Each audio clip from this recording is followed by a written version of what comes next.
Hey guys, tonight we sail into the bitter North Atlantic, where the wind stings your cheeks and the salt water never quite dries from your eyebrows.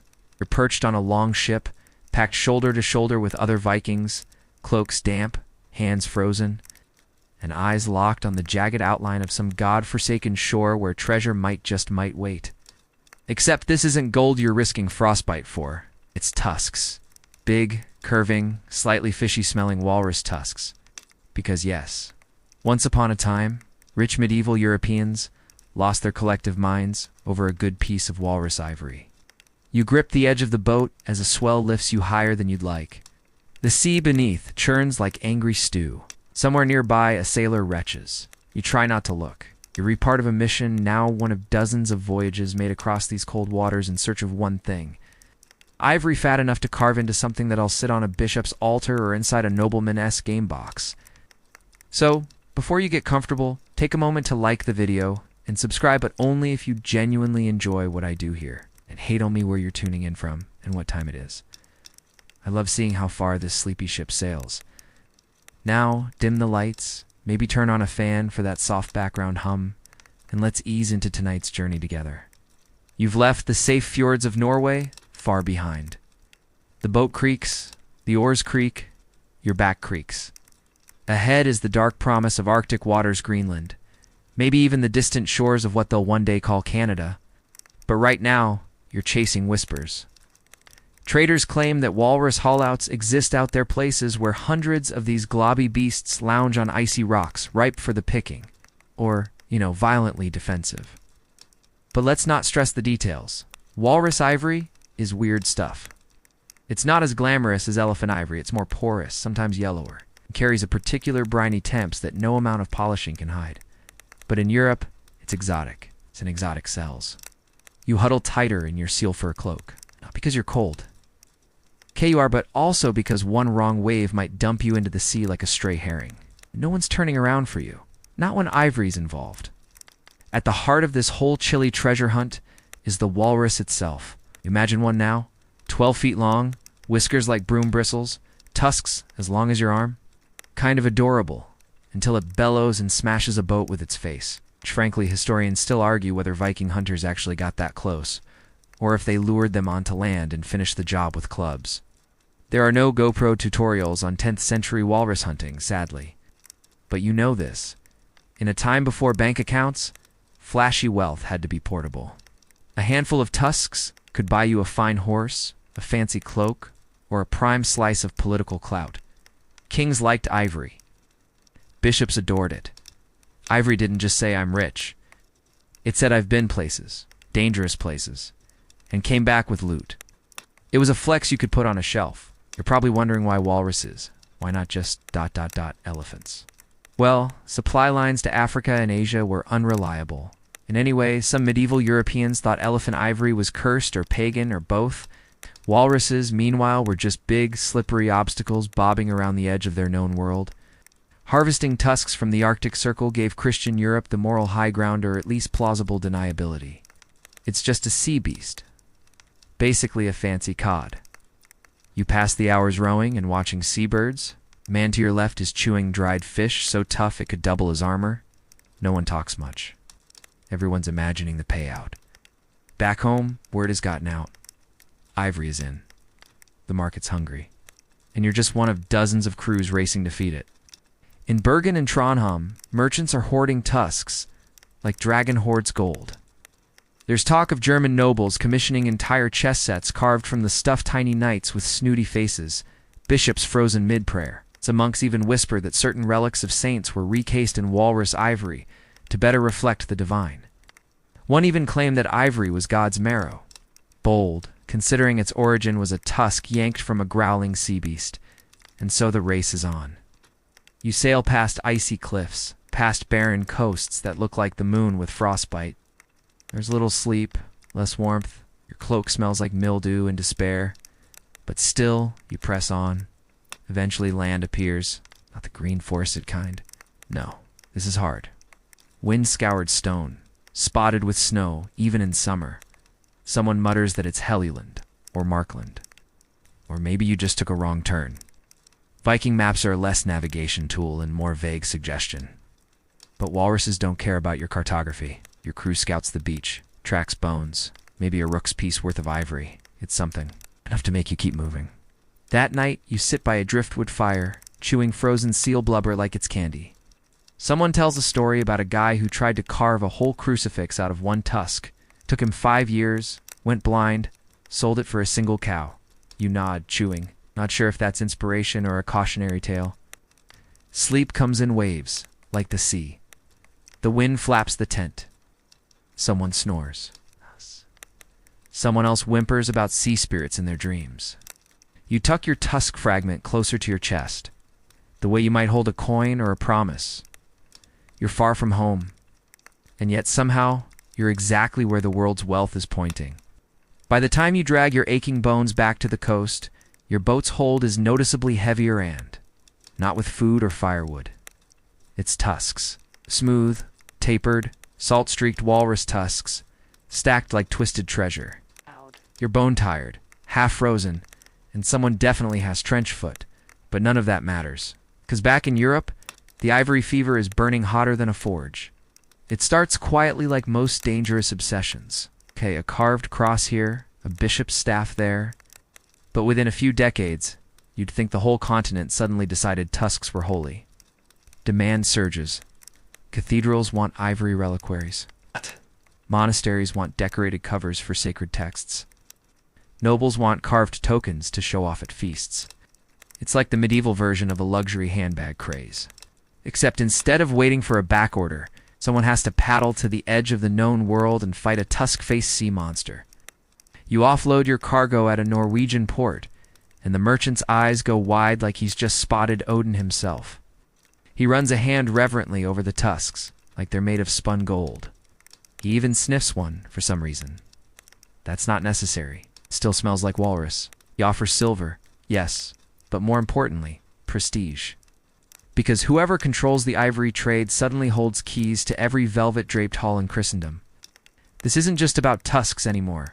It's about influence, about proving you can command men across oceans and bring back something rarer than gold. And let us be honest, nothing screams important person in 12th century. You're up like a game of chess using little walrus figurines while sipping wine in a drafty tower.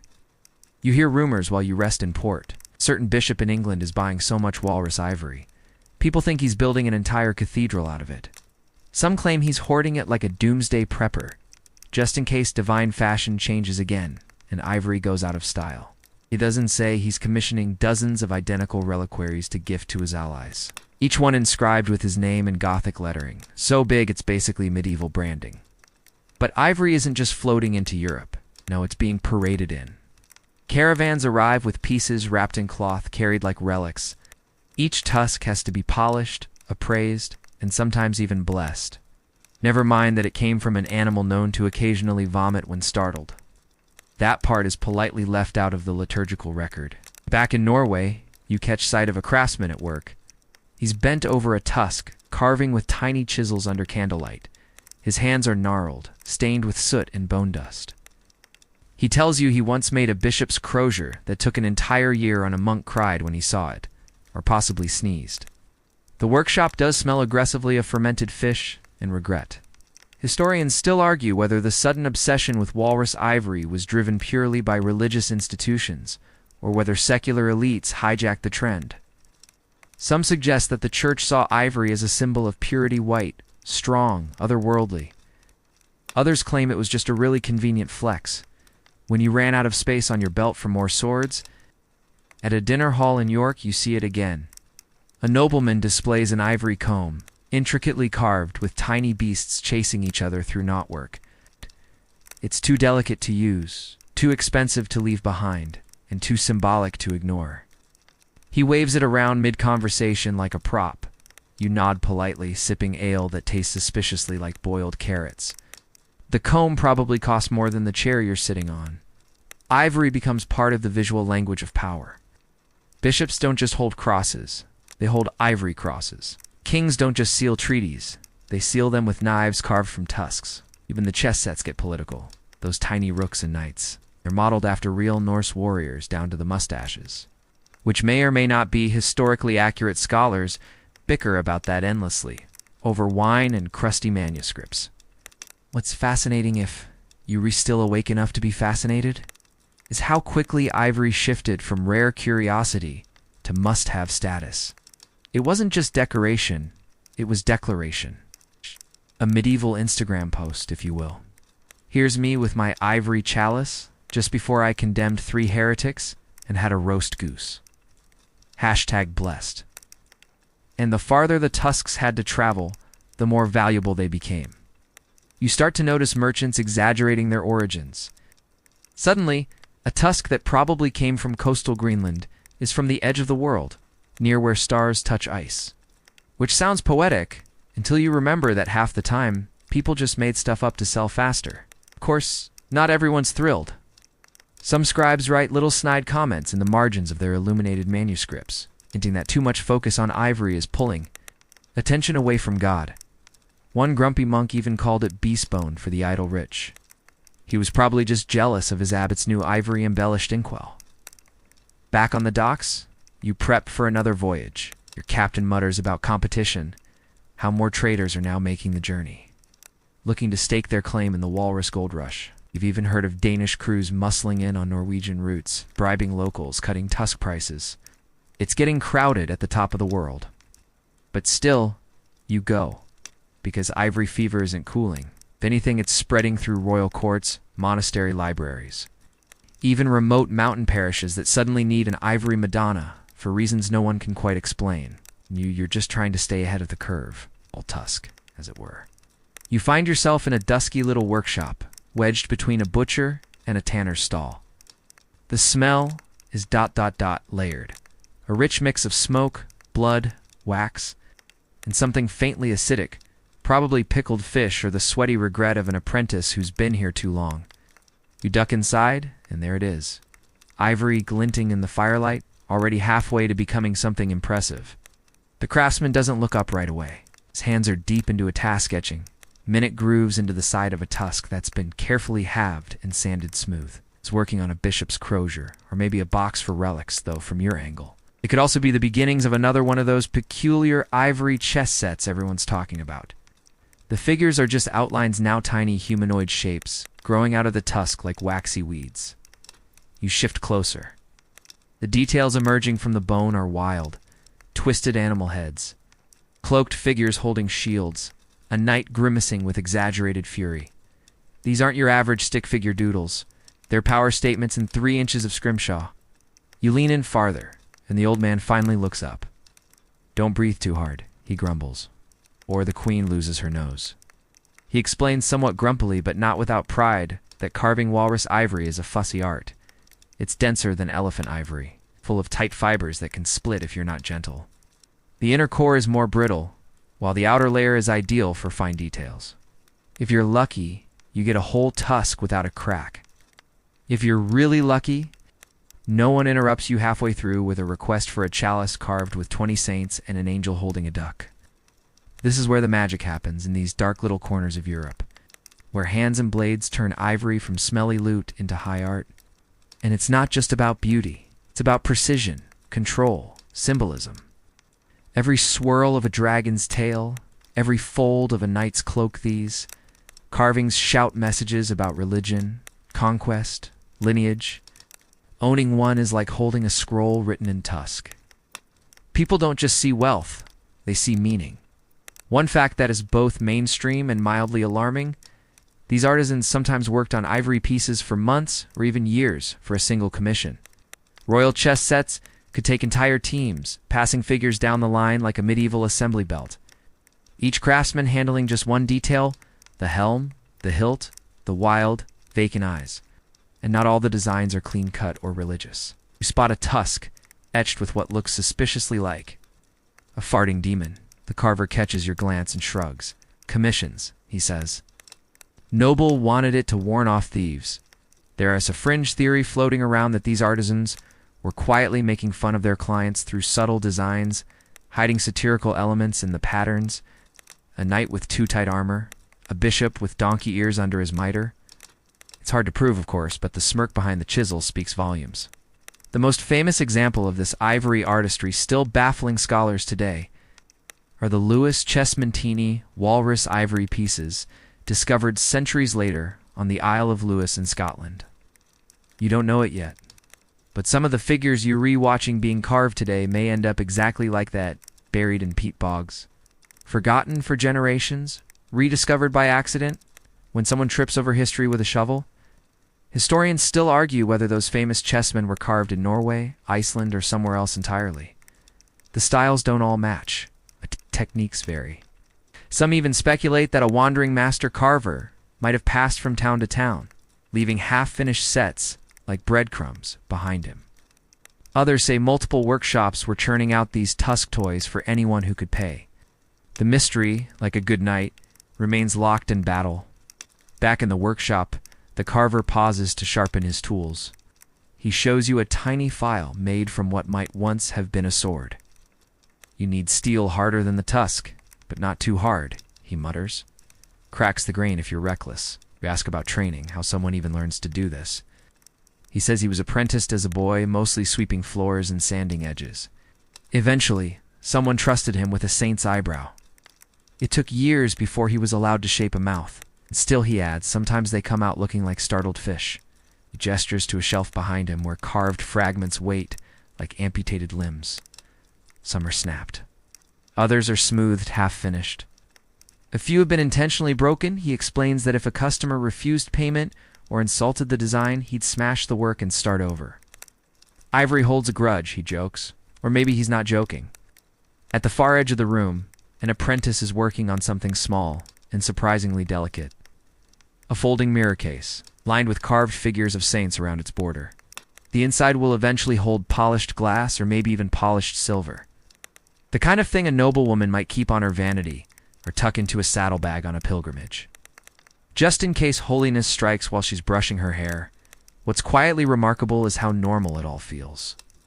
To you, coming from the chaos of tusk hunting and sea monsters, this little room is oddly peaceful.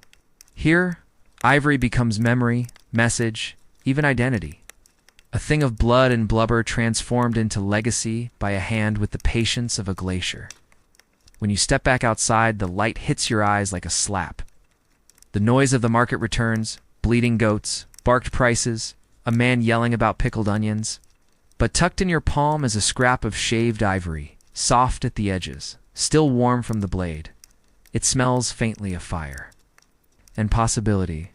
You're boarding the ship again. It's bundled in a damp wool cloak that somehow smells worse now than it did 3 weeks ago, and that's saying something. The voyage ahead is long, cold, and almost comically dangerous, but what else is new? You're headed north again, back toward the Walrus grounds, and this time, you're not just bringing nets and harpoons. No, this time you're armed with stories. Because word has spread stories of men who struck it rich, or at least rich adjacent, by returning with a boatload of ivory. Not gold, not spices, not silks just, tusks. And everyone from Trondheim, too, wants a piece of that myth. Suddenly part of a cultural gold rush that has absolutely no idea what it's doing. There's a weird new breed of adventurer forming, not the grizzled, salt-crusted sailors of old, but ambitious young nobles who think rugged means skipping their midday bath. They're hiring crews, buying ships, and sailing into Arctic waters with the same confidence you might expect from a man who's never met frostbite. Some wear velvet hats. Velvet in Walrus country. You can already hear the frost laughing. Still they come.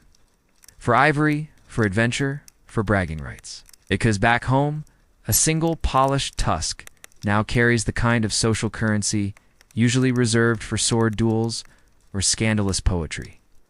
The walrus, once just another big, angry sea beast, is now a creature of myth and value. Scholars back in Europe start writing about it like it's some kind of hybrid monster, half elephant, half seal, possibly magical. One French cleric writes that walruses weep when separated from their kin. You're not sure if he's confusing them with opera singers or just deeply projecting. There's a real scholarly debate heating up too. Historians still argue whether the growing value of walrus ivory helped drive Norse expansion westward. Some insist the ivory trade was just a byproduct of already established roots. Others believe it was the reason explorers pushed further into the unknown, seeking new herds, new shores, and fewer competitors. You, of course, don't have time for academic arguments. You're too busy clinging to the side of a longship being battered by waves the size of bad decisions. But even here, amid the spray and salt, you sense it. Something bigger is happening. This isn't just trade, it's culture in motion, because when those tusks reach their final destinations, they don't stay anonymous. Each piece is carved, blessed, passed around like sacred currency.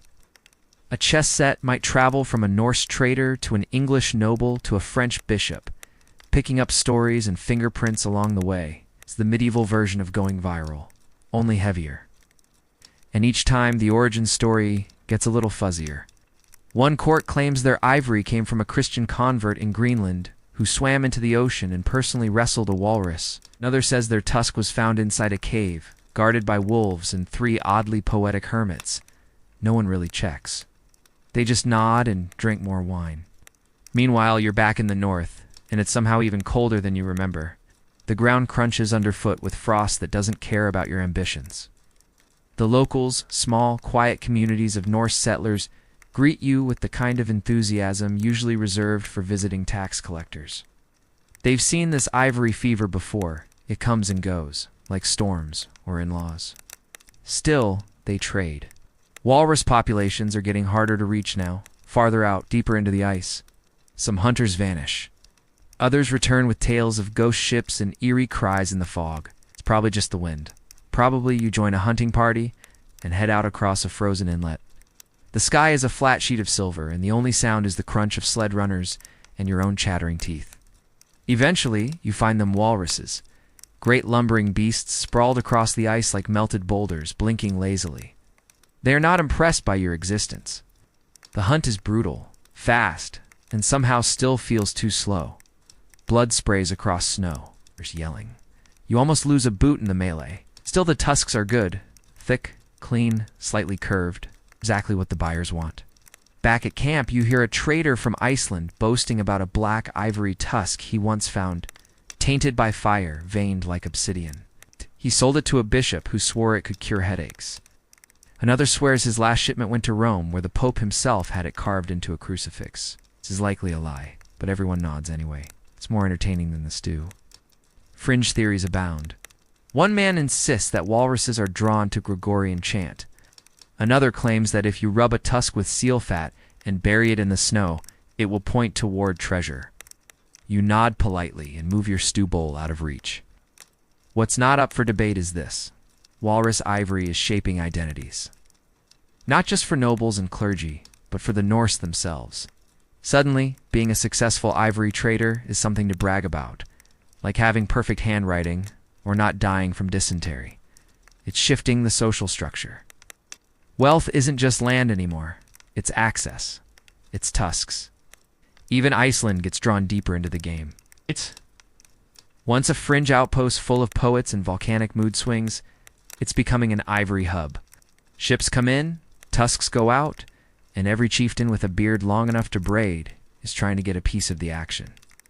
And so, your little ship battered, barnacled, and permanently damp is part of a new story.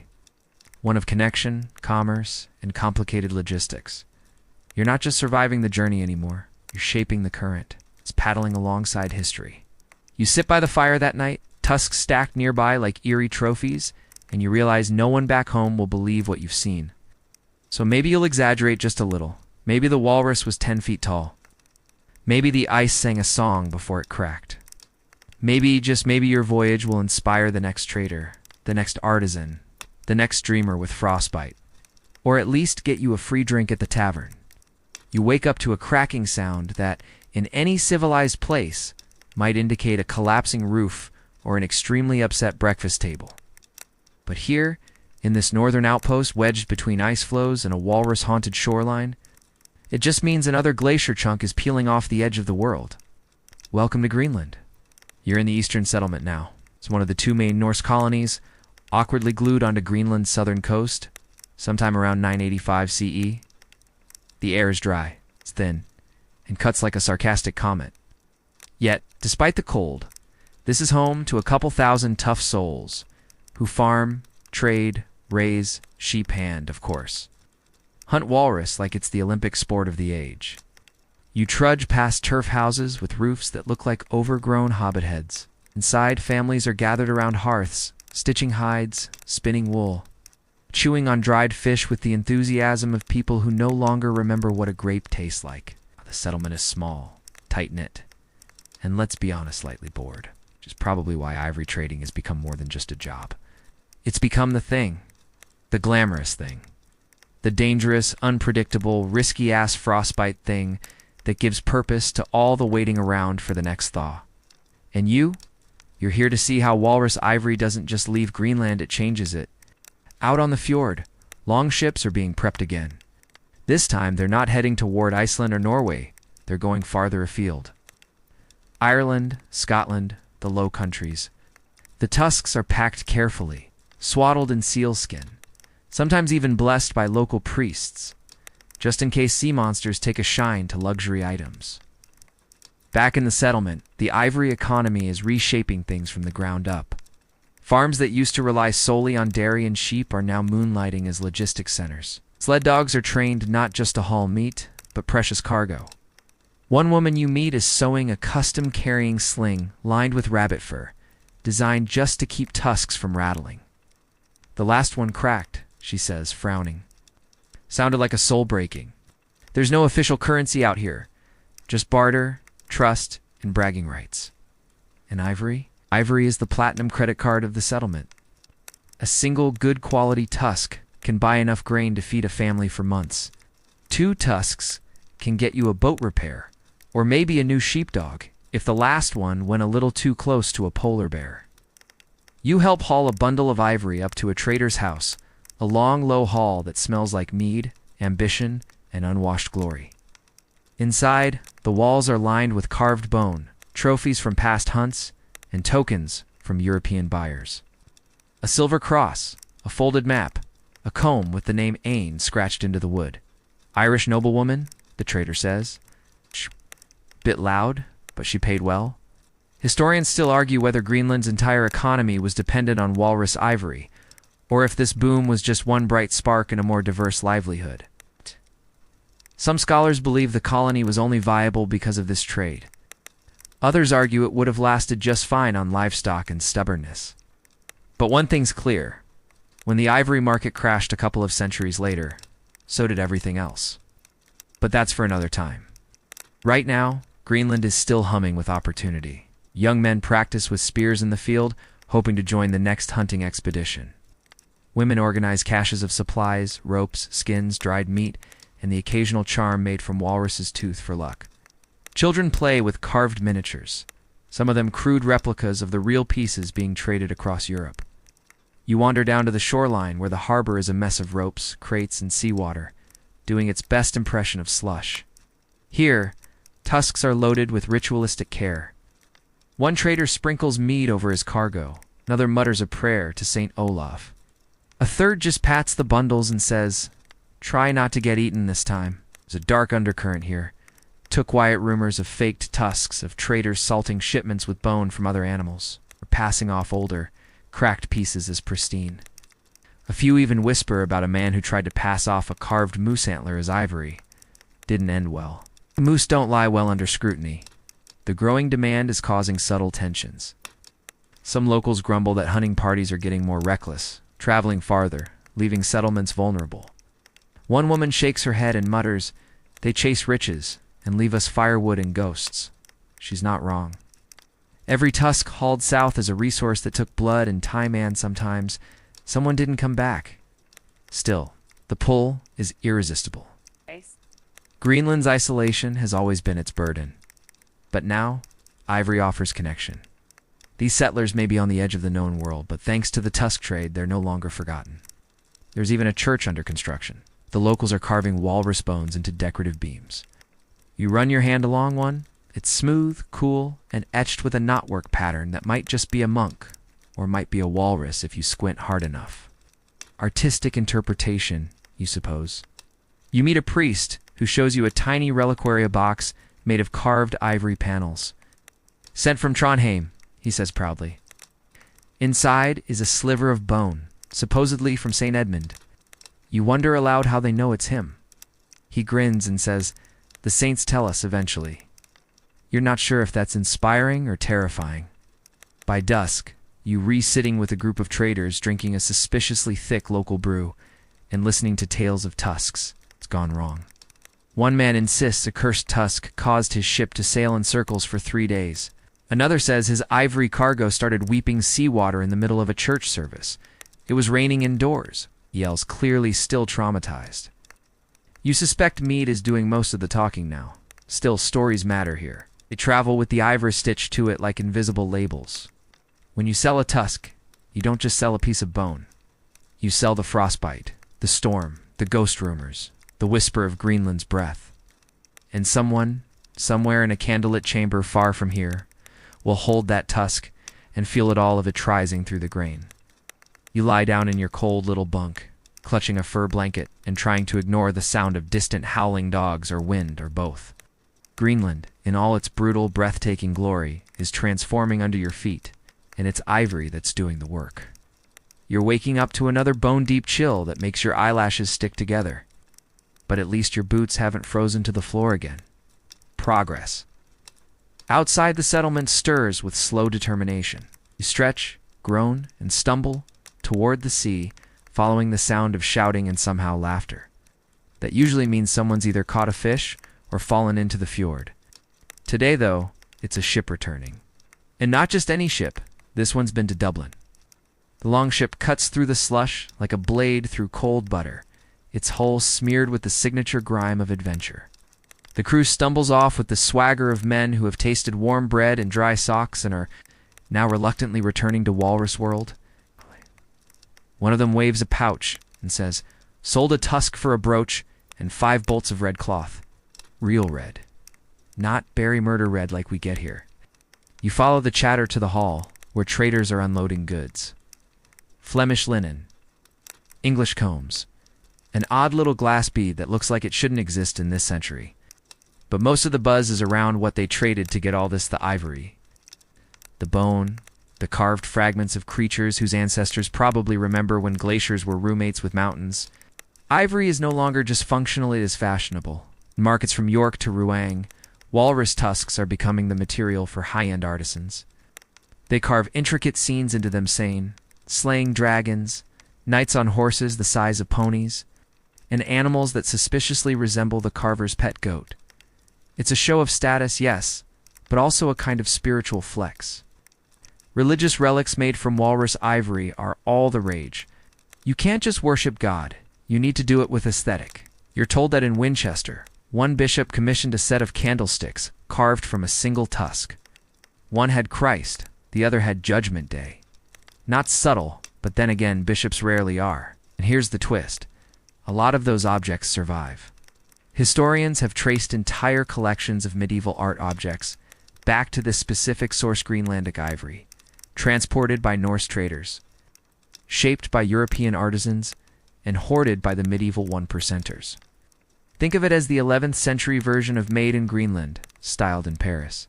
But while the nobles are commissioning ivory reliquaries and fantastical chess sets, things back at the source are getting ... complicated. The Greenlanders are sending more hunting parties.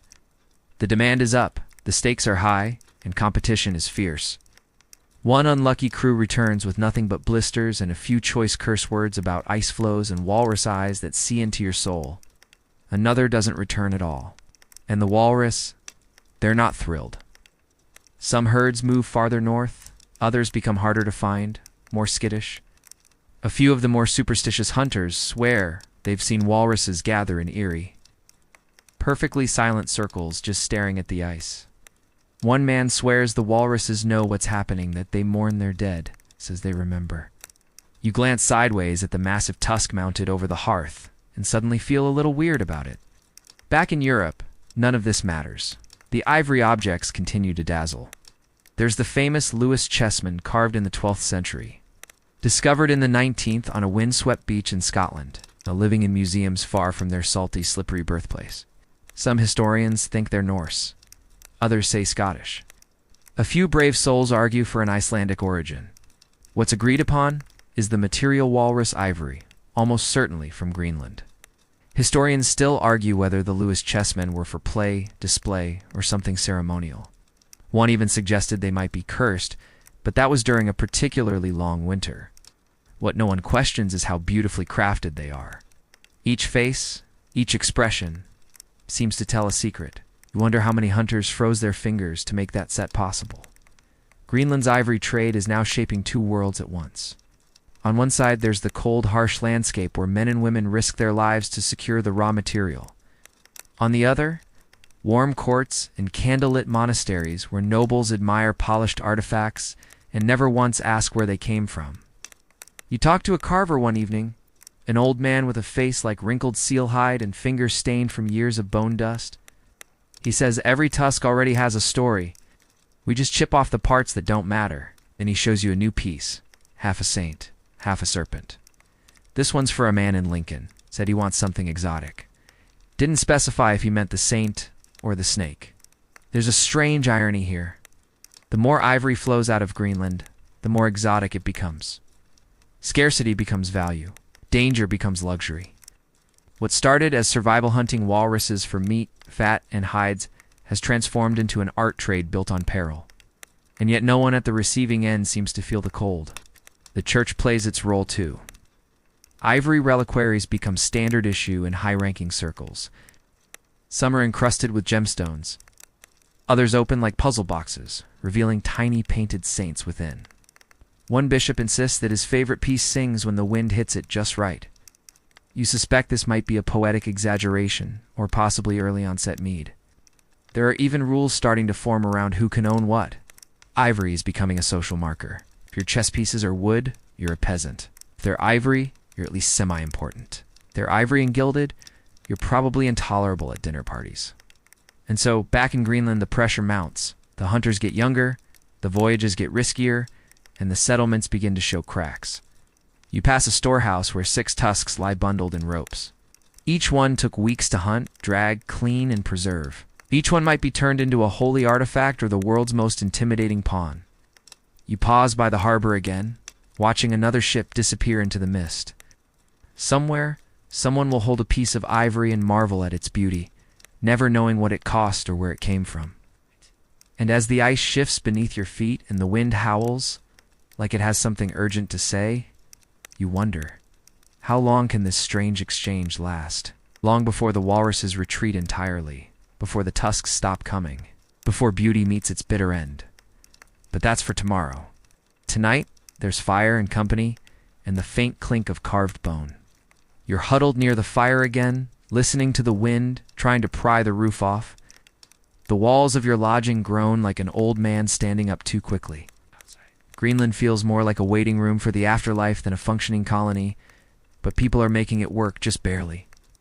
The ivory trade, once a thrilling gamble, is starting to feel more like a burden wrapped in bone. And now, just as the walruses are retreating into colder, crueler corners, something unexpected is sailing into port. A man from Norway, slick hair, smug grin, and a tunic far too clean for this environment steps off a ship holding a carved tusk. Not Greenlandic ivory, he claims. This, he insists, comes from somewhere else. From the mysterious lands in the far northeast. Russia, the White Sea. Possibly even from a cousin of a cousin who claims to have met a Mongol. You hear the word more than once. Substitute. See, Europe is discovering other ivory sources, and for the Greenlanders, this might as well be a funeral bell. The Russians, with their own access to walrus and even mammoth ivory dug out of permafrost, are entering the market. It's tougher, sometimes more brittle, but it's cheaper. Merchants in England and Flanders Don T necessarily care whether the tusk came from a majestic Arctic creature or a mammoth that's been napping since the Ice Age. They care about price and availability. And whether the product comes with an invoice and not a curse. You watch the local traders react like someone just put fermented shark in their coffee. This new competition isn't just frustrating, it's existential. Greenland's entire long-distance economy is starting to wobble. And it's not just ivory, other goods like wool and hides are being undercut by more stable, less frostbitten suppliers. Historians still argue whether the flood of alternative ivory truly doomed Greenland's trade, or if it was simply one piece in a puzzle that included climate change, soil exhaustion, and maybe a few too many reckless expeditions. But even the most skeptical scholars admit this. When other ivory sources opened up, Greenland's uniqueness dimmed. The locals aren't going down without a fight, though. You walk into a workshop one afternoon and find a young carver working on a tusk with trembling hands. He's carving faster, not better, hoping to flood the market before the Russians can catch up. Speed equals survival, he mutters, stabbing the ivory a little too hard. Craftsmanship suffers. More tusks are split during transport. Some are sent out with rough edges or lazy engravings lines, so shallow you'd need a second tusk just to shade them in. Buyers complain. Prices drop. A wealthy Flemish bishop writes that a recent shipment from Greenland was spiritually uninspiring. It's medieval for meh. To compensate, traders start adding flair. One man sells blessed tusks, claiming each has been sprinkled with holy water by a monk who may or may not exist.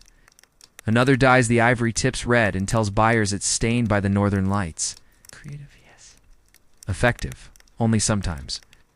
There's even an effort to brand Greenlandic ivory. Traders begin carving tiny runes or symbols into the base of each tusk-like artisan logos. A spiral here, a knot there. You squint at one and realize it's a stylized walrus. Cute. Morbid. But as fast as the Greenlanders hustle, the world keeps shifting. Weather patterns begin to change. The so-called medieval warm period that made farming marginally possible here is giving way to colder seasons. Crops falter, livestock struggle. The settlements are spending more time surviving and less time trading. You walk past a group of elders arguing over whether it's still worth sending ships out at all. One shouts, "Better to keep our sons alive than lose them to markets that forget us." Another snarls, "We were warriors once. Now we're beggars pretending we still matter." You slip away quietly because, honestly, both of them have a point. A woman you meet, Agnetha, used to run a bustling trade, stall walrus tusks, carved pins. Even bone dice for monks who claim they don't gamble.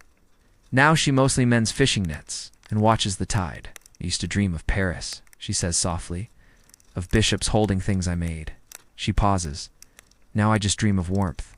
Some locals are trying new trades, ironwork, wool, even cod, but the profits can't match ivory, and none of it travels with the same glamour." Oh. You don't become a legend for selling a fine fish hook. Even the hunting parties are thinning. You hear tales of ice shelves cracking too soon, of boats stuck in frozen bays for months. One group returns with frostbitten toes and exactly one cracked tusk. They stare at it like it's the punchline of a cruel joke. The priests try to keep spirits up. Sunday sermons lean heavy into the store, your treasures in heaven section of the Bible. You see one clergyman give a whole homily, while holding a carved tusk like a relic. No one says anything, but the irony hangs thick as seal fat. You find yourself wandering to the edge of the harbor more often now, looking out toward the open sea. Somewhere beyond the horizon, other ships are moving ivory. Other traders are making deals. Other artists are shaping tusks into things that will one day sit in glass museum cases, with no mention of where the raw material came from. You pass a storage hut where unused tusks are gathering dust. Not many Greenland never had them in abundance, but enough to sting. Once symbols of prestige, they now sit like oversized teeth, waiting for a future that may never arrive. And then one night, you hear a song. A group of children huddled around a fire, singing a local tune. The lyrics are simple, about a walrus, a hunter, and a boat that never returns. It sounds cheerful, in that deeply melancholic Nordic way that makes you want to drink something strong and write poetry in a cave. They laugh when it ends.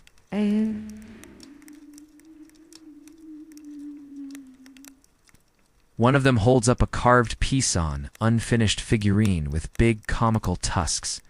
"It's grandfather," she says, before his beard froze off. You smile, but deep down you know what they're really doing. Preserving a culture, passing on memories. The ivory may lose its market value, but here on this cold edge of the map, it's still something more. It's story. It's pride. It's the bone-white echo of Greenland's golden days, even if the world no longer listens.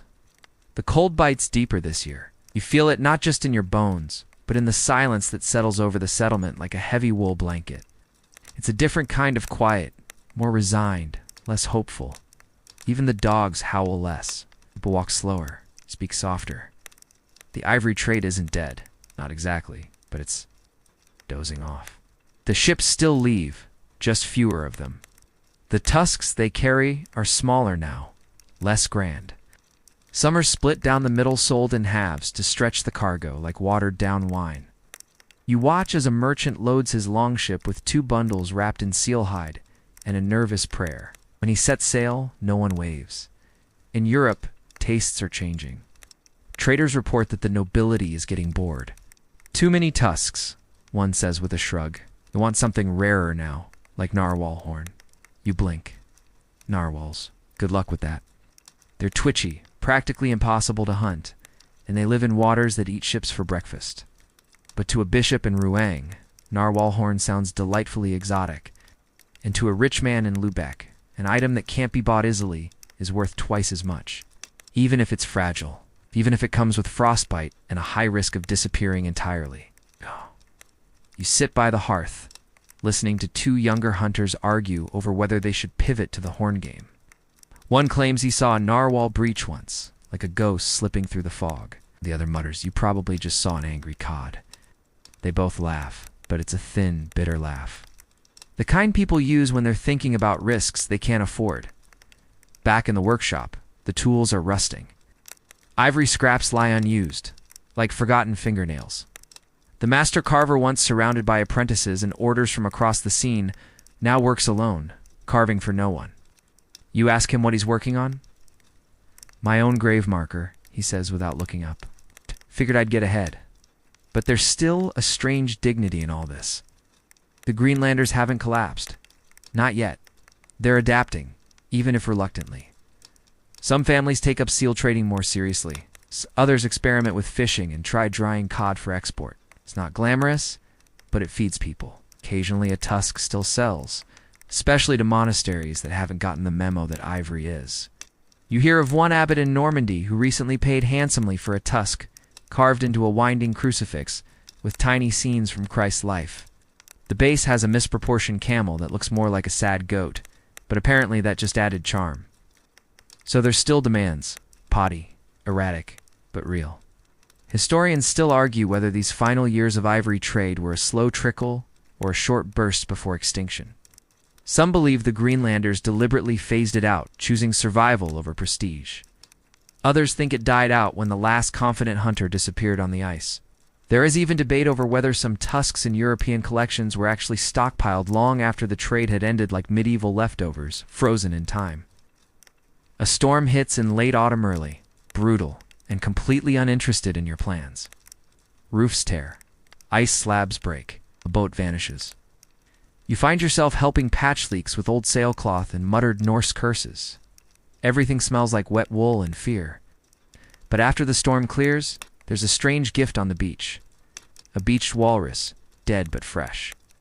It's massive, easily the size of a cow, with tusks like curved sabers. You and the others gather around it in reverent silence. The elder says a blessing. Then the knives come out. It feeds half the settlement. Tusks are cleaned, blessed again, and tucked away. You know they won't be carved here. They'll go to someone who still believes ivory means something. Maybe a merchant in London. Maybe a bishop with a flair for ornament. Maybe, just maybe, to a carver who will give it life again. You take a walk along the coast later, watching the sun smear gold across the ice. The ocean looks endless. But you know now just how small the world is, how a thing born on this shore can end up in a glass case in Paris or under a cathedral in Spain. And here's a curious thing. Even as the ivory fades from daily trade, it becomes more mythologized. You overhear younger children say things like, "My great-uncle hunted the last real walrus," or "Our family carved the bishop's tusk with the laughing angel." It's unclear if these are facts or bedtime fables. But that's the thing about dying trades. They get romanticized the moment they're inconvenient. There's a growing awareness that the outside world is forgetting them. Letters take longer. Ships arrive less frequently. Sometimes they don't come at all. The bishops who once sent gold for carved relics now send silence. The Greenlanders don't panic. It's not openly. They've lived in silence before. But the tone shifts. You see it in the way they linger longer over meals, how they hold eye contact a little too long, like trying to memorize each other's faces. You hear it in songs that lean more into memory than hope. One woman, Thyra, begins telling stories around the fire legends she claims came from her grandmother. Tales of ivory beasts that walked the snow, of hunters who could smell ice shifting beneath their feet, of a time when ships came every week and the world felt close. They'll remember us, she says one night, even if they don't know our names. And maybe she's right. Maybe someone centuries from now will find a carved tusk in a museum and wonder who shaped it, where it came from, and what they gave up to make it. You look at the last ivory shipment bundled near the dock, waiting for a boat that might not come. The tusks are smaller now, weathered, but still beautiful. They carry the weight of an era on their curved, gleaming surfaces. They hum with stories of frost-bitten fingers, high seas bargaining, artistic ambition, and a people who dared to build a life at the edge of the world. So you help lash the bundle shut. You'll help carry it to the water. And as the long ship creaks out into the gray, ice-bitten horizon, you realize this may be one of the last. But for now, it sails. You wake to the sound of wind threading through every crack in the walls, whispering like it knows something you don't. The kind of whisper that makes you wonder if something's missing or someone. Outside, the snow falls sideways. You step out into it, bundled and bleary-eyed, and realize how empty things feel. Not abandoned, just stretched thin. A few homes are shuttered, not because of sickness or death, because their families left, packed what they could, buried what they couldn't, and sailed west, east, south homewhere, with more sun and less gnawing hunger. The ivory trade isn't just fading from the ledgers, it's vanishing from memory. You overhear children guessing at how walrus hunts used to happen, confusing them with bear hunts or sea monsters. One even draws a walrus with wings. Cute. Deeply inaccurate. You visit what used to be a trader's hall. It's been repurposed into storage for salted fish. The walls still have tusk hooks where prized pieces once hung. Now a line of drying cod swings slowly like sad chandeliers. But the real kicker? No one seems that surprised. There's a term whispered now, the last ivory. It's spoken with reverence, like a mythical relic. Some say it was a tusk carved so perfectly that it was never sold, kept hidden as a treasure. Others claim it was split in anger and thrown into the sea by a desperate trader, a protest against dwindling demand. No one agrees, and historians still argue whether this last ivory ever existed, or if it's just a bedtime story built from grief. Meanwhile, something unexpected stirs. A merchant arrives from Iceland, shaking snow from his shoulders, with stories you haven't heard in years. They found a new deposit, he says, between mouthfuls of seal stew. Mammoth tusks. Real ones. Dug from the ground in Novgorod. You feel your stomach sink. It's not that Greenlanders haven't heard of mammoth ivory before, they have. But now it's not a curiosity. It's a market. These prehistoric bones, curled and yellowed, are making their way into the hands of European craftsmen. And unlike walrus ivory, they're abundant and don't require braving a snorting. Blubbery behemoth with tusks the size of a canoe. The Greenlanders, for all their resilience, can't compete with extinction. You can't undercut creatures that have been dead for 10,000 years. You wander into the workshop where Agnetha, your old friend from the trade stall, is still carving. She's working on scraps and ivory pieces, too small to sell, but too precious to waste. Today it's a bishop, crooked and grinning, with a halo that's really just a dented circle. She hands it to you. It's not perfect, she says, but maybe he'll listen. You keep it in your pocket, unsure if she meant the bishop or God. Even as the ivory trickles away, the artistry lingers. Some carvers pivot to bone seal, whale, even bird. It's lighter, more fragile, and less valuable, but it scratches the same creative itch. A few start carving stories instead of saints' myths, family sagas, tales of the ice and the stars. You come across one piece, a narrow sliver with two figures carved side by side. One is a hunter with a spear, the other a walrus, wearing what looks suspiciously like a bishop's mitre. Satire? Tribute? Who knows, there's a touch of rebellion in it. A wink from the carver saying, "You may have forgotten us, but we haven't forgotten ourselves." And even now, despite the cold and the drift toward obscurity, there are pockets of beauty. You sit by the sea, watching the twilight glow, paint everything in copper and lavender. A child tosses a carved ivory seal into the air, catches it, and laughs like there's still a future here, because there is. Not necessarily one filled with booming trade or famous cathedrals displaying their work, but a future nonetheless. One stitched from survival, from holding on to the stories, from finding meaning in what remains. A priest you speak to begins collecting broken tusks, chipped, cracked, half-carved and turning them into devotional relics. Not everything needs to be perfect to be holy, he tells you. You nod, though you're not sure if he's talking about the tusks or the people. More homes go empty over the months. Some are left untouched, as if the owners might return. Others are quietly absorbed by neighbors who need the space or the supplies. Roofs are repurposed. Walls become kindling. You help one man take down an old workshop, and inside, behind a beam, you find a stash. 3 tusks, carefully wrapped, uncarved. Hidden, the man stares at them like he's just seen a ghost. "These were my father's," he whispers. "He always said they'd be worth something. One day, we'd both carry them to his house, unsure what else to do. He lays them on his table where they remain for weeks. It's not sold, not carved, just ... that there, waiting." Historians still argue about these final years of the trade, whether the Greenlanders gave up or evolved. Some claim they clung to ivory too long, missing the signs of change. Others believe they adapted with dignity, shifting to self-sufficiency and storytelling when the market moved on. But what you see here isn't failure, it's transformation. The ivory hasn't disappeared, it's just changed hands, changed purpose, from commerce to culture, from wealth to memory. You walk past a home one night where someone has hung a carved tusk over their doorknob to sell, but as a symbol, the design is simple: a ship, a hunter, and a star. It doesn't need a price tag, it says what it needs to. The cold presses in again.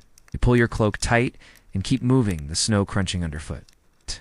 Somewhere out there, people are still buying ivory. Somewhere, tusks are still changing hands. But not here. Not like before. Yet somehow, you know the story isn't over. Not really, because even as the trade fades, the people remain. And the walrus, stubborn and strange, still swims just beyond the ice, carving its own path into the sea. The winters are longer in Ore. Maybe it just feels that way, because fewer voices echo through the settlement. You can count the occupied homes on your fingers. The silence isn't ominous, just ... old. Settled, like a song that's played too many times and knows it. You spend more time staring at the sea than you used to. Not because you're re-waiting for ships. They rarely come anymore. Because that gray horizon is to mean something. Trade visitors. Stories? Now it's just there. Boundary between what was and what is. Still, the Greenlanders go on. They fish. They hunt. They mend nets and tan hides and tell stories at night. But one thing stands out: how many of those stories are about ivory. Not the economics of it, but the emotion of it. The symbolism. There's an entire generation now that's never held a full tusk, yet they speak of them like holy relics.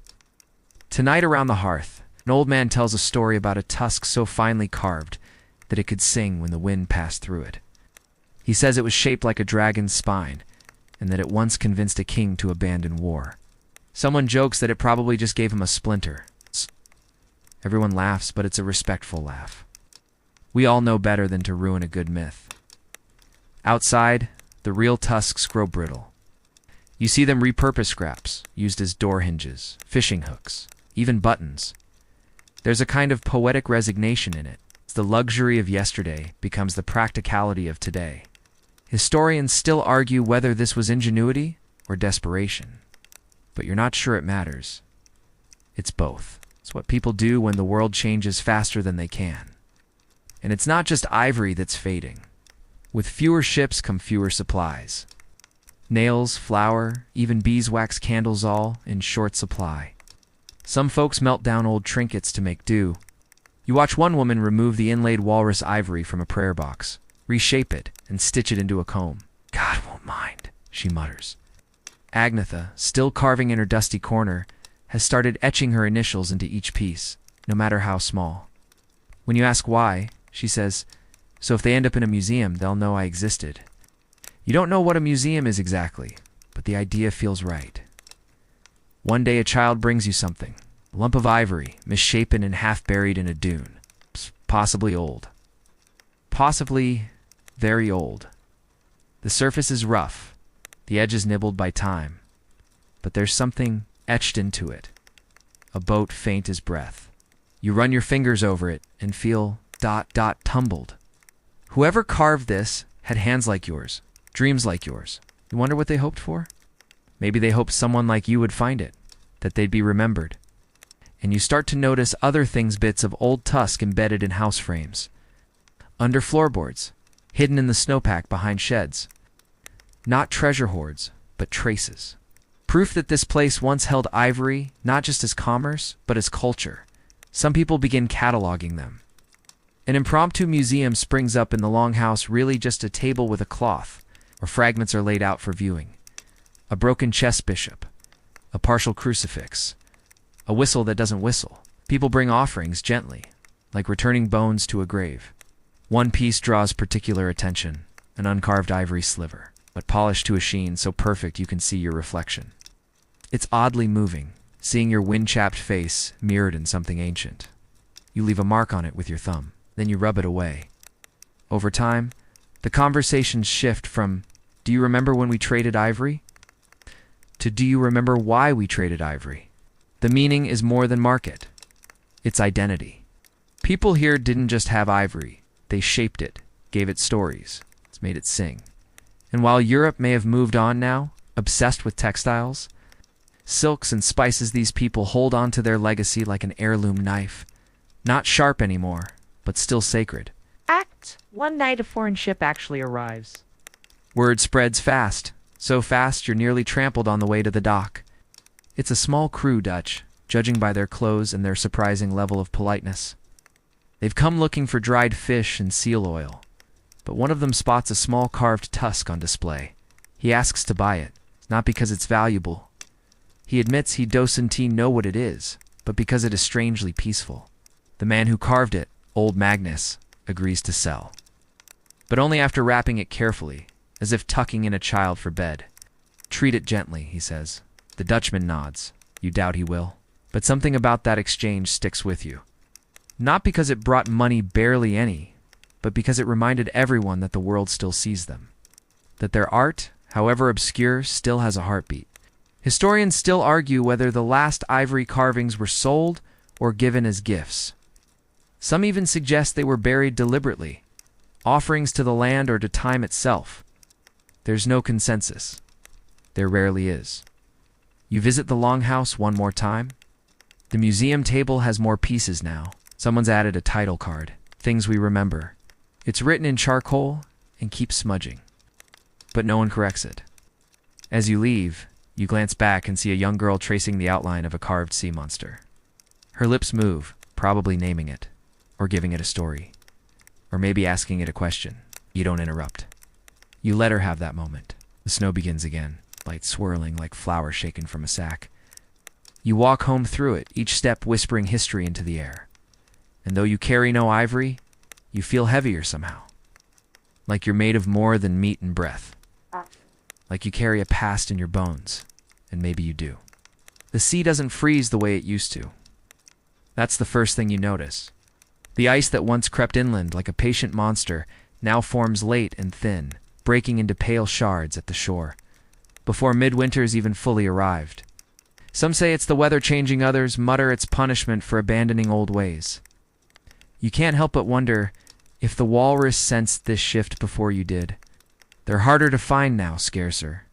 You hear rumors from hunters grizzled, men who've tracked the beasts for decades, that the herds are moving northward, farther than the old routes ever reached. Too far for the current boats, too dangerous for most to follow. One particularly cold morning, you join a small group determined to check the old haulouts. They paddle silently through fog, scanning the horizon for any trace of that curved silhouette. Hours pass. Not a single walrus. Only the sound of oars, breath, and the occasional sneeze from the youngest crewman who forgot to stuff seal fur into his boots. The beaches where tusks once piled now sit empty, wave-scoured and quiet. The only ivory you see is in the form of splinters beneath driftwood sun-bleached and crumbling, as if even the sea has lost interest. And yet, oddly, it doesn't feel like despair. It feels like a door, quietly closing. Back in the village, people talk less about ivory. It's not forgotten, just absorbed. It's like a memory you no longer need to speak aloud because it's part of your bones. Instead, they talk about herbs and fish runs, and how someone's trying to build a new drying rack with rope made from narwhal sinew. The future is local now. You walk past a house where the door frame is decorated with thin strips of ivory, maybe old chess pieces reshaped, maybe just scrap. Above it hangs a carved tablet, a woman's face windblown and stoic. You recognize the hand that carved it beneath us. She's still working, you hear, but slower these days. You visit her. She's sitting beside a fire, polishing a small figure with a cloth worn nearly transparent. When she sees you, she smiles. I thought about stopping, she says, but my hands don't know how. The figure she holds is a whale. Small, simple, but elegant. It fits in your palm. On its side are etched 3 tiny runes. Remember, shape. Pass. You ask her what it means. Nothing, she shrugs. Or everything. Historians still argue whether the Greenlanders intended to pass on their ivory legacy or simply left it behind. But here now, in this quiet house with smoke curling toward the ceiling, it's clear there was always intention. Even in letting go, there's meaning. In a slow wave, other artists adapt. Some turn to stone, soapstone, especially as you're to find. Harder to carve, but satisfying in its own stubborn way. You spot new figures in homes, saints with chipped noses, polar bears with mischievous eyes, even a stone walrus lounging like it knows it's finally won. The designs shift, less focused on Christian imagery, more on everyday life. A man gutting a seal, a woman weaving rope, a child playing in the snow. These aren't items for export anymore, they're mementos for the people who still live here. Trade never completely stops. Few ships trickle in, usually off course or desperate for supplies. Occasionally, a trader will still ask for ivory, hopeful. You imagine they're like tourists asking where the dinosaurs are? You have to explain gently that the ivory's all gone. Rather, it's everywhere, woven into the island's bones. Some try to leave. Some succeed. Others return, broken or bored or nostalgic. The world beyond Greenland doesn't always feel like home. They come back with stories of cities that smell like smoke and stew, of gold churches and moving staircases. But their eyes always seem to soften when they talk about snowlight on stone or the sound of a walrus surfacing in fog. A scholar visits from Norway, stays for weeks, sketching carvings, asking questions, always writing in a thick leather book. You watch him speak with Agnetha. She shows him a set of tiny faces carved into the side of an old comb. "These were all my neighbors," she says. "That's Magnus with the big nose. That's me when I was 20, but you can tell by the optimism." The scholar laughs, genuinely, then asks if she'll sell it. Agnetha just blinks. "You can draw it," she says, "but it stays with me." He sketches fast, and when he leaves, he gifts her a piece of paper with the drawing, now labeled Ivory Comb, circa end of trade. Artist unknown. Agnetha crosses out the last part and writes Agnetha, still breathing. I think about that a lot. One evening, you find a carved chess set laid out on a flat rock near the fjord. No one's around. The pieces are mismatched, some ivory, some stone, one clearly made of bone. The bishops are missing, replaced by carved walrus heads. You sit down and make a few moves. Eventually, a child appears and picks up the opposing side. No words are exchanged. It's just the clack of pieces, the hiss of wind, the distant splash of some creature, maybe a seal, maybe something bigger. And in that moment, the game feels less like play and more like inheritance. Historians still debate how long the ivory culture lingered after the trade collapsed. But standing here, fingers on worn pieces, you realize it didn't collapse. It changed from a market to a memory, from a transaction to a tradition. And memories, unlike markets, don't die easily. When you return to your house, you take out your one remaining tusk sliver. You've had it tucked away for years. You finally etch something into it. A simple symbol, a boat, a wave, a star. You don't know who will find it one day, or whether they understand what it meant to live in a place where tusks were once currency, pride, prayer, and poetry, all in one. But you carve it anyway, 'cause ivory, even in fragments, still listens. There's something about how quiet everything's become that changes your breath. It slows, deepens, matches the wind, which whispers across snowdrifts like it's reluctant to disturb anything. The landscape has a kind of reverence now, as if it remembers what once stood here, what once mattered, and knows better than to make too much noise about it. You walk the edge of the village and notice how time has softened everything. Roofs sag under the weight of too many winters. Fence posts lean like tired elders, but carved ivory still peers out from corners, inlays in tools, bits set into door frames, prayer markers half buried in ice, not showpieces anymore, just quiet company. Even the people speak differently now. Fewer words, more gestures. They point, nod, squint into the sun. The language has adapted to the cold, like everything else. You help a neighbor patch their roof with strips of whale rib. As you pass them the binding twine, they tell you about their great-grandmother, who once owned an ivory cross so pure it glowed in moonlight. You don't ask what happened to it. You just nod and smile like you saw it yourself. This is how ivory lives. New stories passed around like hot broth. No longer objects of prestige, but threads in the daily weave. And yet, every now and then, someone finds a piece. Buried in soil, softened by spring melt, or hidden inside old boots stashed in an abandoned shed. These finds feel different. They don't spark excitement. Not exactly. More like reverence. Like opening a letter written to no one, meant for anyone. One man discovers a tusk fragment carved into a fishhook. The hook's been used so long, the engraving is almost erased. He wears it around his neck now, not for fashion, but as a reminder. Of what, you ask? He shrugs. Of how far things swim before they turn back. Historians still argue whether these lingering carvings served ceremonial purpose or were simply useful scraps. Either way, they have weight. Emotional weight. Like keys to doors no longer standing. On a walk, you find yourself on a bluff overlooking the sea. The sky is pale violet, the kind of shade that makes you whisper for no reason. You sit on a rock and run your hands over its surface, smooth from centuries of salt air. A few feet away, a seal watches you, blinking slowly. Then it slips into the water without a sound. You wonder what it remembers. You pull a small pouch from your coat pocket. Inside is a bead of ivory, yes, but dulled and worn, its edges soft like a sea pebble. You found it months ago and meant to give it to someone. But you kept it, not for greed, for something quieter. You place it on the rock beside you. No ceremony, no speech. Just an offering to the space, to whatever memory lingers here. Maybe it's silly, or sacred, or both. Doesn't matter. Back in the village, children now carve into bone instead. Bird bone, seal bone, even driftwood when the mood strikes. Their tools are rough, their lines jagged, but the spirit is there. One girl shows you a necklace she made, every bead etched with a different symbol.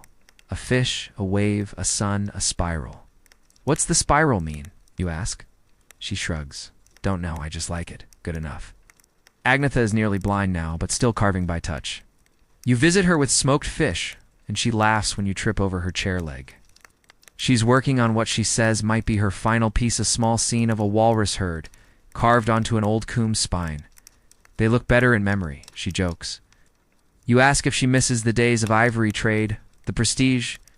She considers this, then replies, I miss the sound of carving, not the gold. There's a silence after that that feels heavy and clean, like freshly fallen snow. A ship arrives in the bay, not a trader on expedition. Scientists, maybe, or archaeologists. Their coats are too clean, their boots too shiny. They walk around taking pictures, collecting soil, sketching fragments. One of them asks you if there's any original ivory left. You gesture toward the sea, the mountains, the sky. All of it's original, you say. They don't quite get it. But they nod politely, which is enough. They stay only 3 days, but before they leave, they ask to see Agnetha. She agrees. Shows them a carved tooth, something she made from a narwhal she'd seen once and never again. They ask if she donated it to a museum. She smiles gently. Only if I can go with it. They think she's joking. She's not. After they leave, the village feels lighter, like a storm passed without rain. People talk about it for a day, then return to their weaving, carving, and boiling seaweed for soup. There's a comfort in the rhythm. No tusks to haul, no merchants to impress, just the hum of survival, the low music of remembering. Historians still argue whether this final phase of Greenland ivory culture was one of decline or transformation. They cite evidence, numbers, climate graphs. They debate intent, context, impact. But you think of a boy carving sea monsters into scrap bone, a woman tracing runes onto a bead with her fingernail, a worn comb passed from palm to palm like a prayer, and you decide it was transformation, because decline leaves nothing behind. But this still breathes. You wake to the sound of snow tapping against the window light and steady, like fingers politely requesting to come inside. The sky outside is a soft smear of gray, no sun in sight. It's just the kind of day that makes you want to stay in, sip something warm, and think slow thoughts. And maybe, just maybe, revisit a carving or two. You pull on your boots, thick with seal fur, and head toward the longhouse near the shore. It's been turned into a kind of archive, not a formal museum, heavens no, but a communal trove of things too precious to throw away and too quiet to display in glass cases. People call it the room where stories live. Inside it smells like old leather, driftwood, and warm oil.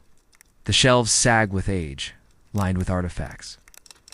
Combs, game pieces, knife handles, jewelry, bits of broken tusk carved with half-faces, and forgotten initials. A place of endings, maybe, but also of echoes.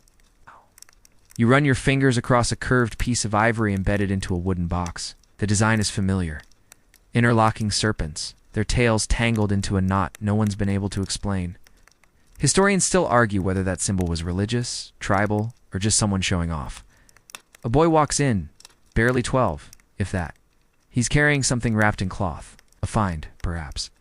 He opens it and reveals a carved spindle, worn smooth, one end broken. You see faint lines? 3 trees, a fish, and a sun with eyes. It was in the old storehouse, he says, next to the seal bones. You nod slowly. What do you think it meant? He shrugs. Maybe it was just pretty. And maybe that's the whole answer. Back in the day, ivory had to mean something. Every piece was a signal of wealth, of faith, of skill, of connection to far-off empires. Carving wasn't just art. It was diplomacy in miniature. Now, though it can just be no performance, no pressure, just expression, soft and slow. You sit by the fire pit and pull a chunk of soapstone from your coat pocket. It's been sitting there for weeks, begging to be touched. You take out your bone knife and begin to carve, not because anyone asked, not because it will be sold, but because your hands remember.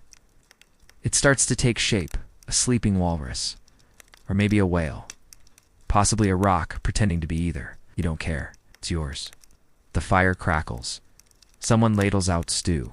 Outside, the snow thickens, covering old footprints and abandoned tusk trails. You glance at a cracked window pane and see a faded piece of writing etched into the glass. Here we made shapes from silence. Nobody knows who wrote it or when. A traveling scholar, another one, arrives days later. He's more respectful than most. Doesn't poke too hard. Just listens, asks gentle questions, scribbles furiously in a notebook already fraying at the edges.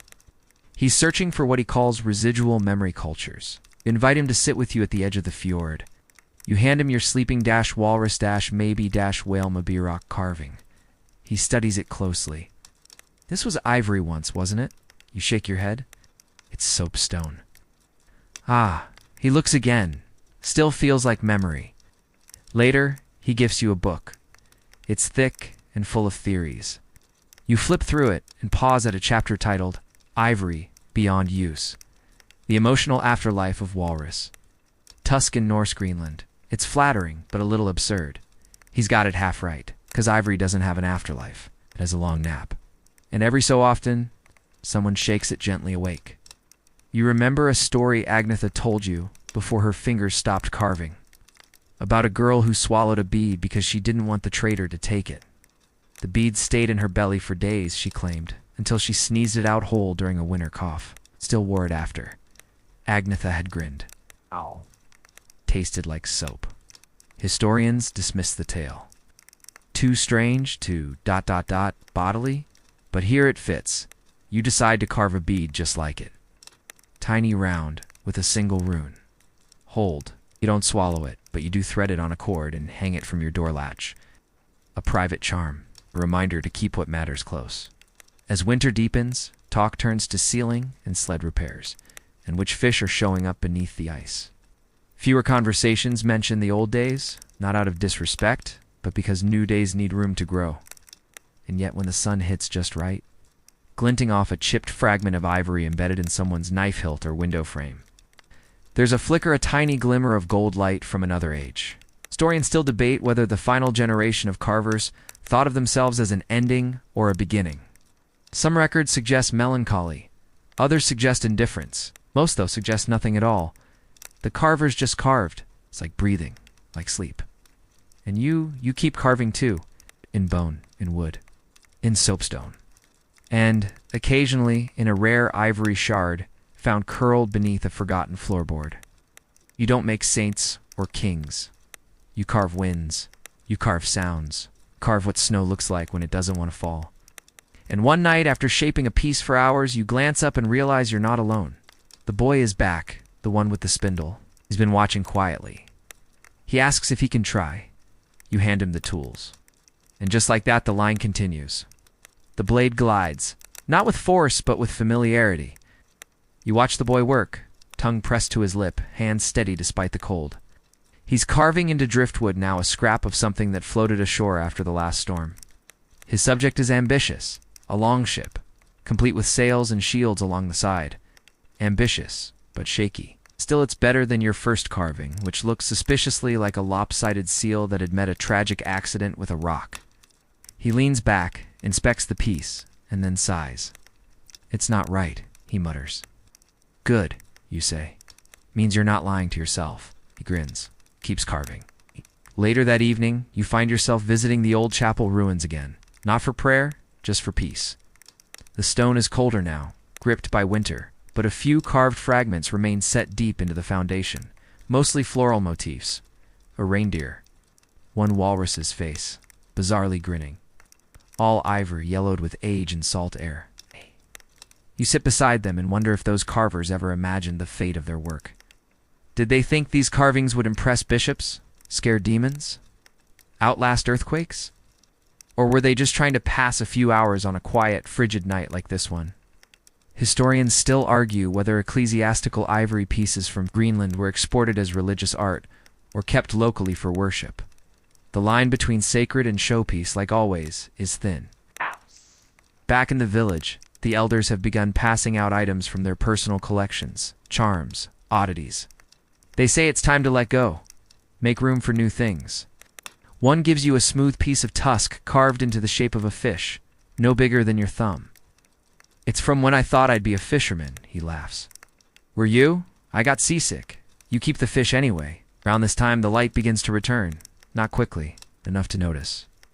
It begins with sunrises that actually rise rather than just glowing behind clouds. Then come days when you can see shadows again, faint and blue on the snow. And with the return of light, more old stories surface, the kind that only get told when people feel safe enough to remember. One woman recalls her grandfather claiming the ivory spoke when carved properly. Not actual words, but a hum, like wind through a hollow bone. She says he used to press carvings to his ear and listen. You try it yourself later. All you hear is your own breath. Still, maybe that's enough. The boy finishes his longship carving. He brings it to you with a kind of shy defiance, ready for critique, but also ready to argue. You examine it closely. The ship lists to one side, and the figurehead is clearly a dog, not a dragon. But the details, the oars, the shields, the little figures hunched beneath the sails are meticulous. It's terrible, you say gently. I love it, he beams. You ask him if he knows why the Norse cared so much about tusk carvings, why they made game boards and saint statues and combs and crosses, all from the same sea-worn material. He shakes his head. Because it was difficult, you explain. Because they had to work with the grain, because the tusk curved, and they had to learn to bend with it. He squints. That's kind of a weird reason, you shrugged. Everything worth making is weird. That night, The village gathers for the last full moon feast of the season. Not a grand affair, just stew, dried fish, and music made from throat, drum, and air. Someone passes around old carvings like playing cards. Each has a story. Prompts laughter or a long sigh. You pull out your little soapstone walrus thing. It gets a few chuckles. Someone says it looks like a mushroom. You don't mind? The boy shows his ship. It gets quiet admiration. Someone offers to trade 2 dried trout and a carved toggle for it. He declines. Says he wants to keep it. The trade offer wasn't serious, but the pride in his voice, that's real. It's in this moment, watching firelight flicker across wrinkled faces and fur-lined hoods, that you feel it. The continuity. The fact that ivory carvings, as strange and distant as they seem, were never about ivory. They were about time, focus, intimacy, memory made visible. And now, even without tusks, the spirit persists. Historians still argue whether the Greenland settlements ever understood the full value of the trade they participated in, whether they knew the worth of what they were shipping south. But you don't think it matters. Value is what you carve into a thing, not what someone pays for it. You head home under stars that burn colder than usual. Your boots crunch against snow that will be gone in a few weeks. Already you see rivulets beginning to form near the base of the hills. Melt season is coming. You pause by the door and reach for the bead on your latch, the one carved with the rune for hold. It's warm from the day's sun, almost pulsing. You whisper to it, just in case it's listening. Inside, you unwrap a small bundle, your most recent ivory find. Found under a bench, tucked beneath layers of sediment and lint and time. It's not large, just a sliver. But the grain is beautiful, fine like tree rings. You hold it up to the light, tilt it, squint, and then slowly you begin to carve. Not a ship, not a saint, not even a walrus this time, just a spiral. A spiral you, Dante, fully understand, but like the girl said long ago, I just like it. You keep carving as the light shifts across your floorboards, as wind curls under the eaves and flicks loose snow against the walls. The spiral deepens, each motion small and sure, like pulling thread through thick cloth. No rush, no audience. Just you, the tool, and the grain beneath your thumb. Outside, the boy practices with a bow carved from driftwood. You hear him grumbling every time the string slips loose. Someone once tried to carve a bow from ivory. It cracked on the second pull, too stiff to bend, too proud to flex. Not everything is meant to be weaponized. The spiral finishes where it started, looping in toward itself. You hold the sliver up, and for a moment, you imagine it was once part of a comb, or a bishop's staff, or a chess piece, lost in the dirt before the first snow. And maybe it was, or maybe it's new now. You hang it near the door, beside your charm bead, and a few other oddments collected over the seasons. A crow's feather, shard of blue-glazed pottery, a seal tooth. None of it worth anything, really. But together, it's a story in pieces. As the sun starts climbing higher each day, a change settles over the village. Ice thaws along the edges of the fjord. Boats get patched. People start swapping winter stories for summer plans. No one talks much about tusks anymore. It's not because it's forgotten, but because the weight of that history is no longer heavy, settled like dust on a carved surface. Still present, just not pressing. A trader from Iceland arrives, younger than most, keen-eyed and loud. He asks about relics. That's what he calls them. Wants to buy anything made of ivory. Doesn't care what shape it's in. He calls it Nordic nostalgia. You smile politely. Then you show him the soapstone walrus and say this one's priceless. He laughs. Doesn't get the joke. Later, you catch the boy watching you wrap up a fresh carving. This one's different. Long, with flat sides. A stylized bird. And wings outstretched. His eyes widen when he realizes it's for him. What does it do? He asks. Nothing, you say. You just look at it. He frowns. That's it? Well, sometimes it reminds you to look at other things, too. He nods, the way kids do when they're not entirely sure if they're being tricked. Then he takes the bird and presses it to his ear. Listens. Sounds like the sea. You smile. Everything does. If you're paying attention. The wind carries his laughter off toward the cliffs. People used to say that the carvings were a way to speak to the gods. Others said they were a form of memory keeping, names alive long after voices went silent. One theory even suggested that ivory pieces were used in rituals to ensure safe sea voyages. Historians still argue whether the walrus itself held sacred status in Norse Greenlandic culture or was simply useful. Maybe both. Maybe it depended on the day. What no one argues, though, is that these carvings mattered. Not because of what they were, but because of why they were made.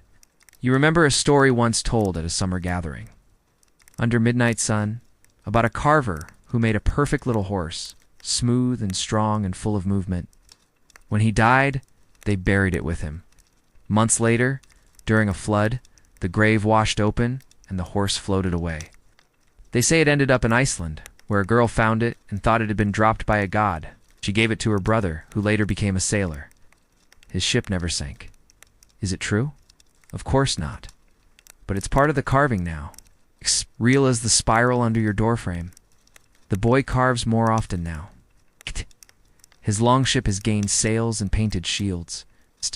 He's even attempting knots, though he always messes up the third loop. You show him how to smooth it over. He complains, but learns. One evening, while you're sorting through old wood and bone, he brings you something. A small figure. Just a head and shoulders. 2 dots for eyes. A crooked mouth. Nothing impressive. But it's carved from a sliver of tusk you'd forgotten you gave him. Looks like you, he says. It has too much hair, you reply, shrugs. Maybe that's from when you were younger. You set it beside your bead and bird and walrus. It fits. Spring pushes through the last ice. Rivers wake up. Grass pokes bravely through the slush. And with the thaw, you realize something odd. The absence of ivory has never mattered less. Not because it wasn't special, but because the practice, the patience, the meaning, those things live in other materials now. In driftwood, in soapstone, in stories. The boy is no longer just a carver. He's a teller. Each object he makes comes with a tale, half truth and half invention. He says the longship was carved from the mast of a real one that sailed through a storm made entirely of fish.